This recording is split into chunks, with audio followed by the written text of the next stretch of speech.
بسم اللہ الرحمن الرحیم۔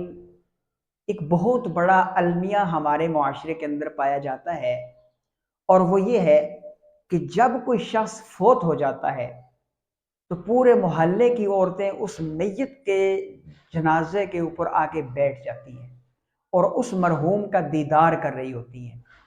آپ کو پتہ ہے سیدہ فاطمہ رضی اللہ تعالی عنہ کھڑی تھی اپنے ابا جان رسول اللہ صلی اللہ علیہ وسلم کے ساتھ، سامنے سے غالباً عبداللہ ابن ام مکتوم رضی اللہ تعالی عنہ کا گزر ہوا، تو عبداللہ ابن مکتوم رضی اللہ تعالی عنہ چونکہ نبینہ تھے تو آپ صلی اللہ علیہ وسلم نے اپنی بیٹی سے کہا کہ بیٹی پردہ کرو، تو بیٹی نے کہا کہ یا رسول اللہ یہ تو نبینہ ہے، تو فرمایا کہ وہ نبینہ ہے، تم تو دیکھ رہی ہو۔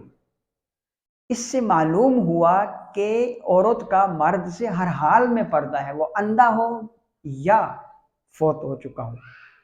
اب ہمارے ہاں کیا ہوتا ہے کہ ایک میت فوت ہو گیا، اس کا جنازہ گھر میں پڑا ہے، سارے محلے کی عورتیں دور دور سے عورتیں آ کر کے میت کے اوپر بیٹھ جاتی ہیں اور بڑھ چڑھ کر اس کا دیدار کرنے کی کوشش کر رہی ہوتی ہیں۔ پہلی بات تو یہ ہے کہ میت اگر مرد ہے تو اس کے جنازے پر عورت کا جانے کا کوئی حق ہی نہیں بنتا۔ یہاں پر آپ دو تین چیزیں یاد رکھیں۔ سب سے پہلے سرکار دو عالم صلی اللہ علیہ وسلم کا فرمان ہے، حضرت علی اس کے راوی ہیں، فرمایا کہ تین چیزوں کے اندر جلدی کرو۔ نمبر ایک نماز میں کہ جب اس کا وقت ہو جائے، نمبر دو نکاح کے اندر کہ جب جوڑ کا رشتہ مل جائے فوراً نکاح کرو، اور نمبر تین جنازے میں جب وہ تیار ہو جائے فوراً اس کو دفناؤ۔ آپ جب جنازہ رکھ کر کے سب لوگ دیدار کرنے کا انتظار کریں گے تو خواہ مخواہ اس کے اندر تاخیر ہوگی۔ ہونا یہ چاہیے کہ جب جنازہ آئے جنازے کو باہر مردوں میں رکھا جائے، عورتوں میں نہ رکھا جائے۔ وہاں ایک تو بے پردگی ہوتی ہے، دوسرا عورتیں رونا دھونا شروع کرتی ہیں بےہودہ الفاظ کے ساتھ، ان کی کیا حالت ہوتی ہے، عجیب سا منظر ہوتا ہے۔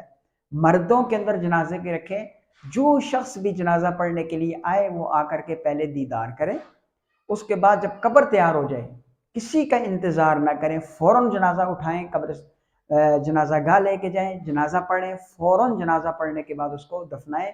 جنازہ پڑھنے کے بعد اس کو دیدار کے لیے رکھنا مناسب بات نہیں ہے، یہ اس حدیث کے خلاف ہے کہ آپ تاخیر کر رہے ہیں۔ ہمارے ہاں یہ بھی ہوتا ہے کہ ایک شخص ایک جگہ فوت ہوا اور 3-4 گھنٹے دور سے ایک شخص اس کے فوتگی پہ آنا چاہ رہا ہے تو اس کا انتظار کیا جاتا ہے، جنازہ پڑھنے کے بعد بھی اس کا انتظار کیا جاتا ہے، پہلے بھی انتظار کیا جاتا ہے۔ یہ انتظار سب کے لیے گناہ کا سبب بنے گا، انتظار نہیں کرنا چاہیے کسی کا۔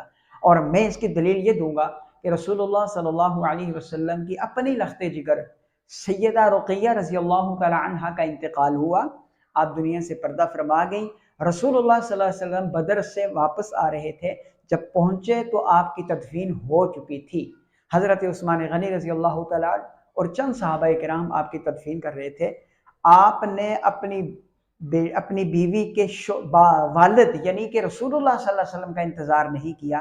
میں اور آپ کون ہوتے ہیں کہ ہم کسی کا انتظار